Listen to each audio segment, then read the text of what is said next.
you see here standing in front of us, and the TISO MVP of the tournament is none other than Miss Caitlin Clark. It's undeniable the impact she's made on women's basketball, and here in Puerto Rico had quite the showing. Something happened in Puerto Rico that the history books won't be able to ignore. Forget a footnote. This was an entire chapter being written in real time, broadcast live for the whole world to witness. Everyone watched as the very ground of the basketball world shifted right under the feet of the veterans, the decorated champions, the establishment itself. A silent leader, a warrior forged in the lonely fires of rehabilitation, returned to the court and forced a massive, undeniable, and frankly uncomfortable change in the hierarchy. The hardware is real. The MVP trophy is already collecting dust on a shelf. But the drama simmering behind the scenes is even more intense, more seismic than anything the scoreboard could ever tell you. Since the international stage proved, beyond any shadow of a doubt, that the offense flows like a raging river when it runs through a generational playmaker, should the old guard, the decorated queens of yesterday, finally step aside and let the future take over completely? Look at that. Another day, another moment, where the basketball establishment has to go sit in the corner and think long and hard about what it's done. If you were paying even the slightest bit of attention off the court than I am on the court. Like when I step in between the lines, like I'm there to kind of what just went down in San Juan, Puerto Rico, you saw something that probably has certain coaches and certain veteran players reaching for extra strength aspirin and staring at the ceiling at 3-2 OM. We're not talking about a minor adjustment here.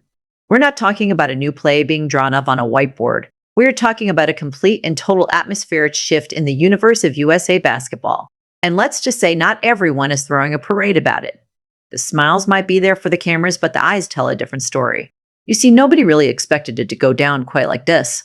Caitlin Clark walked into that arena in San Juan carrying more baggage than a fully booked transatlantic flight. She was a ghost, a myth, a player we remembered in flashes of brilliance before the darkness fell. She was coming off one of the most brutal, soul-crushing injury stretches we have ever seen an elite athlete endure. It wasn't one thing. It was a cascade of betrayal from her own body.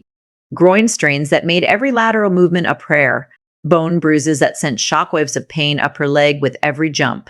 Ankle issues that stole the explosive first step that made her a nightmare for defenders. You name it. Her body endured it.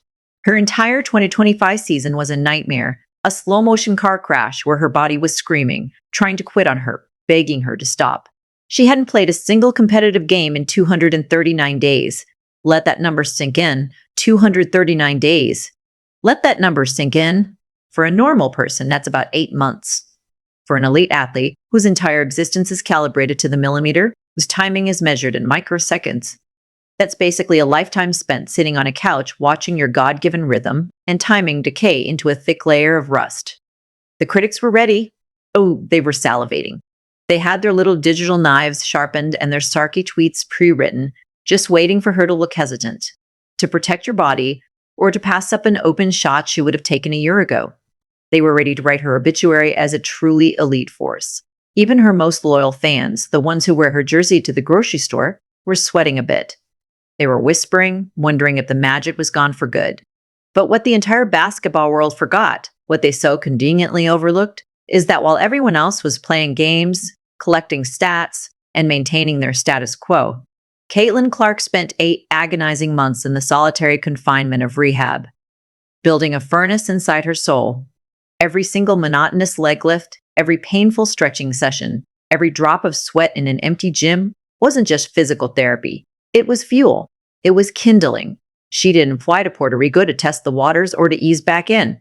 She came to remind every single person in that building, her teammates, her coaches, the international press, and especially the legions of skeptics, exactly who runs the show when she is vertical and has a basketball in her hands. 3, now, let's talk about the sideline situation, because this is where the sarcasm really just writes itself. Enter Kara Lawson.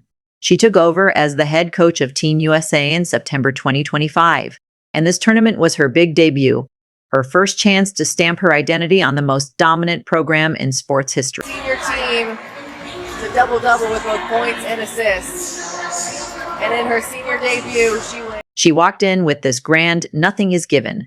Everything is earned energy, which is a classic coaching trope that usually translates to, I'm about to make the most popular, most talented player on the planet sit on the bench for a while, just to show everyone in this room that I'm the boss. And that is exactly what happened in Game 1 against Saka. Lawson rolled out a veteran-heavy starting lineup, a comfortable, predictable 5. Chelsea Gray, Kalia Copper, Jackie Young. The message was as subtle as a sledgehammer, Caitlin. Find a nice, comfortable seat. Watch and learn. But then reality hit, and it hit hard. The veteran offense looked stagnant and predictable. It was the same machine we've seen for years. Powerful, but lacking that spark of improvisational genius. Lawson pulled his starters midway through the first quarter, maybe even a little frustrated, and sent in the second unit. And then it happened. Caitlin Clark walked onto the court. On her very first possession, literally the first time she touched a basketball in a senior national team jersey in a real game, she took one dribble past half court, saw a window that didn't even exist a second earlier, and threaded a blistering pinpoint no-look pass to a cutting Monique Billings for an easy layup. The arena let out a collective gasp. Then another assist. Then a pull-up jumper that was so smooth it looked like she'd been shooting them in her sleep for the last 239 nights. Suddenly, all that rust everyone was so worried about looked more like pure, unadulterated, polished gold. By the time the final buzzer mercifully rang on that 110-46 demolition, Caitlin had logged 17 points and 12 assists in just 19 minutes of play. Let me repeat that. 12 assists. That's the second most assists in the history of the entire tournament, by the way, done by a player who was supposed to be shaking off 8 months of cobwebs. Lawson had to go to the press conference, face the media, and publicly admit that the second unit, a unit unequivocally led by Caitlin, took the team to a completely different level. You could almost hear the internal screaming, the grinding of teeth from the veteran camp. It turns out when you have a player who can literally see the future on the basketball court, the system is kind of irrelevant and the hits just kept coming. Game 2, Game 3, it was the same story, a relentless drumbeat of quiet, efficient, and absolutely lethal dominance. By Game 4 against New Zealand, Coach Lawson finally did what common sense, the stat sheet, and every single person with a working pair of eyes had been screaming at her to do from the opening tip of the tournament. She started Caitlin Clark. And what happened? A predictable 146 blowout, where Caitlin delivered a cool 14 points and 6 assists like she was bored doing a layup line. She was leading the entire roster in assists by a country mile. She was outplaying Olympic gold medalists who had been running offenses since before she could legally drive a car. Defense just flows differently. It breathes differently when she's the one holding the keys to the engine. 4. Then came Spain, the final boss, a bigger, meaner, more experienced international squad. Lawson actually had to head back to Duke for NCAA prep, so Nate Tibbetts took over as head coach in a game that actually got tight. That got physical in the fourth quarter. The rotation shrank down to just 8 trusted players.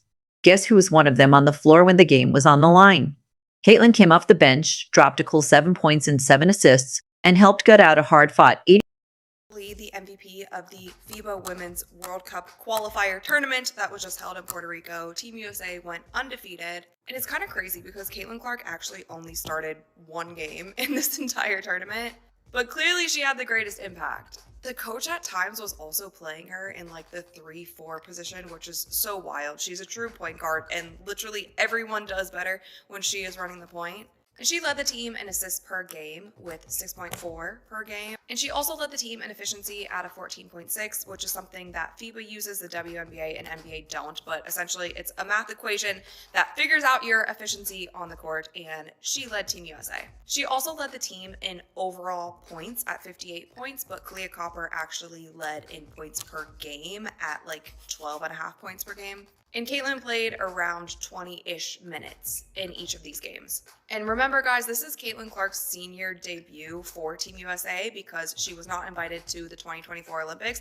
And actually, in her first ever game for Team USA, she had a double-double with 12 points and 12 assists. But beyond just the numbers, Caitlin Clark changes the entire game the minute that she steps on the court. You can see how other teams change their defense just to make sure that they are guarding her. Like so many teams were switching to a box and one whenever she stepped on the court.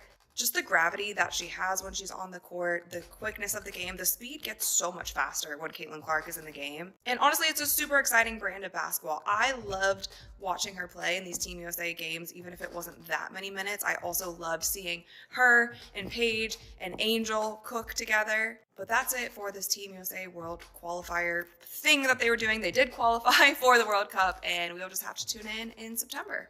Congrats, Caitlin. 470 win. A perfect 5-0 tournament. When FIBA announced the tournament MVP, it wasn't even a question. It wasn't even a debate. Caitlin Clark, 24 years old, was named the best player in the entire tournament. She led the whole thing in assists. She shot 40% from deep. She made everyone else on the court, teammates and opponents alike, look like they were playing in slow motion. The Indiana Fever social media team probably broke their fingers trying to post the news fast enough. But here's the part that probably has the old guard sweating through their jerseys at night. We're in the middle of a massive, unstoppable generational transition. The veterans who carried the flag for a decade are getting older. The question used to be if Caitlin Clark would be a part of the future of USA basketball. Now, after what we saw in San Juan, the only question is whether she is the entire future. When the official governing body of international basketball posts on Instagram calling you incredible and hands you an MVP trophy before the actual World Cup even starts, the message has been sent, sealed, and delivered. The Berlin World Cup is coming up in September, and Team USA are chasing their 12th title. They are the favorites, obviously, but the offensive identity is now firmly and irrevocably running through a player who just a few months ago was wondering if her ankle would ever stop hurting. The rest of the world has seen the film. They've seen what she does when she's surrounded by all-star level talent. If she did this after 8 months of doing nothing but rehab, imagine, just for a second, what she's going to look like after a full summer of professional WNBA games under her belt. It is a nightmare scenario for every other country on this planet. What makes this so deeply satisfying is that none of it was promised. The body failed her 4 times in one season. The fans were panicking. The doubters were writing her obituary as an elite force. And yet, she walked into San Juan and answered every single lingering question in 5 dominant games. The groin strain is gone. The bone bruise is irrelevant. The hesitation never existed. She played like a woman who had been practicing these very games in her sleep for 239 nights. Because she probably was, USA basketball has always won through depth and through the system. They never needed a superstar savior. But something fundamentally shifted that week in Puerto Rico. Every coach, every teammate, and even FIBA itself pointed at the exact same person when the trophy was handed out. When the margin was tight and the pressure was on against Spain, the ball was in her hands. And if that doesn't spring captain to the rest of the world, I don't know what does. Think back to those early moments in the tournament where the veterans looked like they were trying to run the offense through a brick wall. Chelsea Gray is a fantastic point guard, a legend. But the speed of the game has shifted. The game isn't just about running sets anymore. It's about creating chaos. It's about gravity.